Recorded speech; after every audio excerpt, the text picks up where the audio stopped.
Welcome to Vintage Coin Op Restorations and our latest project.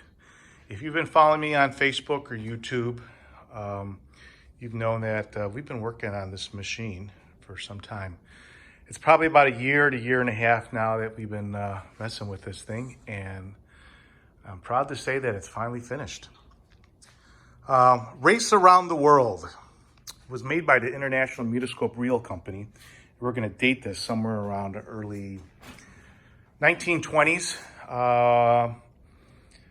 As we know, the Mutoscope Reel Company, they're famous for their clamshell and small projector. Drop a penny in and you watch a movie. But they also made arcade machines, and this is one of them. They were made, obviously, to make money, and they needed to pull people in, attract someone to say, let's put our hard-earned penny into this machine. And they did it a penny at a time. But here's something a little different. This one, it says two people can play, two people play to win. Well, that means each person has to put a penny in. And when we got this machine, it was basically held together with a saran wrap. It was completely falling apart, and what we did was salvage as much as we can to keep this game original and rebuild everything else.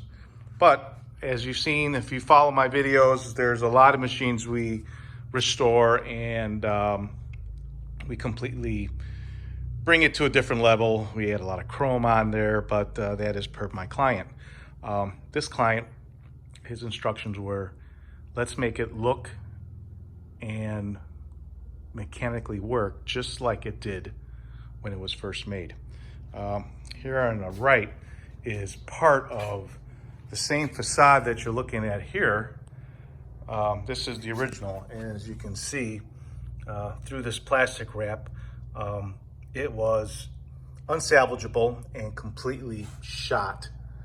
And here are some of the coin parts that somewhere, it looks like a 1980s coin box that somebody put in here. This, as you can think of, this machine being around this long, it's had a lot of hands in it, changing things around.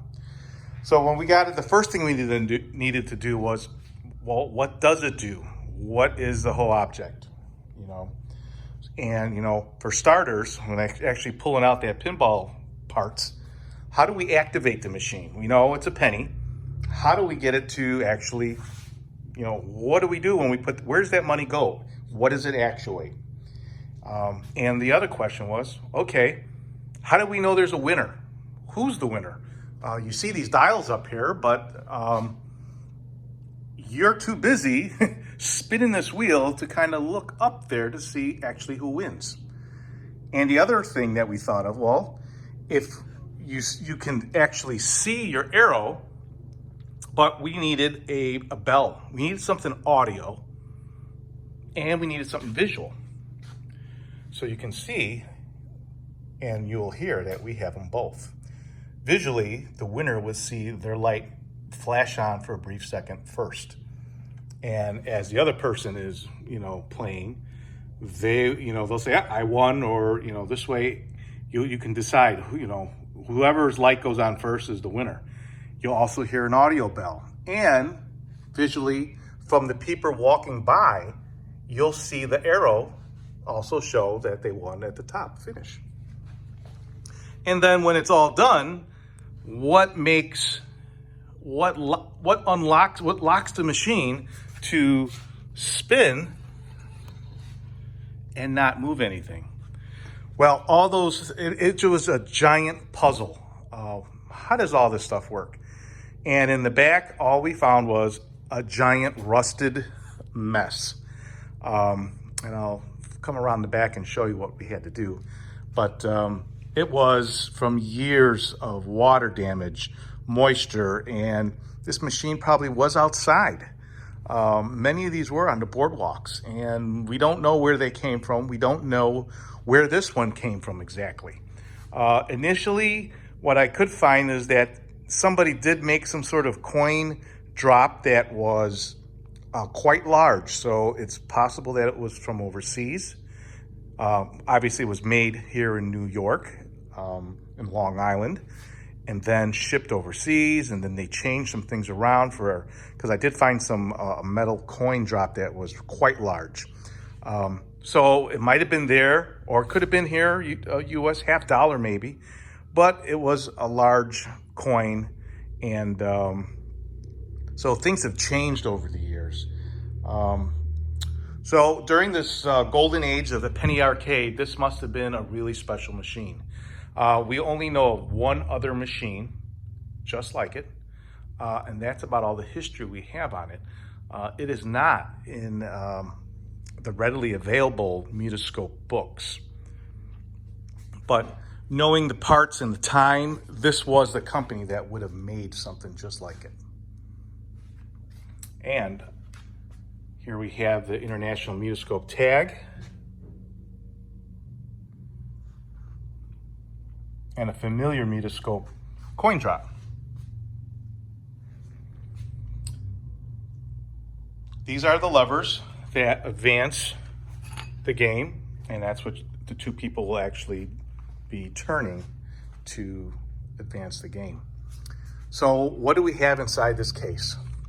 Well, we got this giant dial that obviously will be turning, and then you got this baby. We have two of them.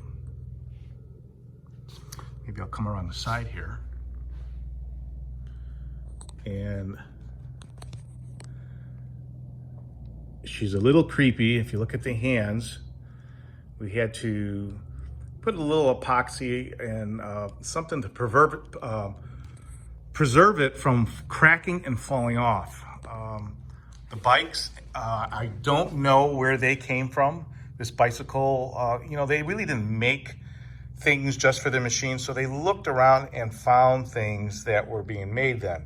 It's very possible that this came from a bicycle trade stimulator at the time, and then put this baby on it, which was available at the time also because they're wearing the same outfit. And it's supposed to simulate them running or driving around the world. Here at the bottom, we have an original marquee sign that was in the machine, and it basically tells you where to put your money. Above, we have some period light bulbs and the porcelain sockets. And that's pretty much the same detail we have down here at the bottom, which is a red translucent light that will signify the winner. So a little bit on the creepy side, but the other issue you had when we built this cabinet to house this whole thing, we always wondered, well, now that you have it, let me step back for a minute, how do you get into it? How do you keep it clean?